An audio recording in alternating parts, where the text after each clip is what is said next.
Hello, savvy tech users! A quick reminder before we dive in, don't forget to hit that like button and subscribe to our channel for more helpful content. Now picture this, you're trying to log into your iCloud account, but alas, you've forgotten your password, and to make matters worse, you can't use your recovery phone number. Sounds like a nightmare, right? Well, don't worry. We're here to guide you on how to recover your iCloud account without a recovery phone number. First off, navigate to the Apple ID account page. That's where all the magic happens. Once there, click on the Forgot Apple ID or Password link. It's pretty straightforward, but remember, this is a critical step. You're telling Apple's system that you need help getting back into your account. Next, you're going to enter your Apple ID.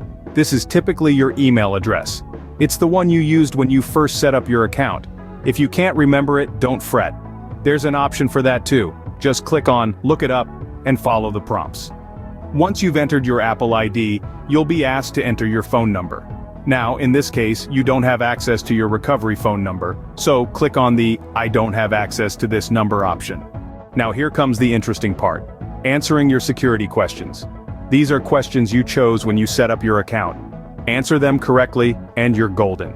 If you can't remember the answers, don't worry. There's always a way. You can choose to recover your account via email. If you choose the email option, a password reset link will be sent to your recovery email. Click on that link and follow the prompts to create a new password. And voila, you've successfully recovered your iCloud account without the recovery phone number. To summarize, navigate to the Apple ID account page, click on Forgot Apple ID or Password, enter your Apple ID, click I don't have access to this number, answer your security questions or choose to recover via email, and finally reset your password. It's that simple. Now if you still find yourself in a pickle and need professional assistance, check out the video description or pinned comments. We're always here to help. And before you go, tell us in the comments, was this video helpful? We'd love to hear from you. Remember, tech troubles shouldn't ruin your day. Stay savvy, stay smart, and keep exploring the digital world. Until next time.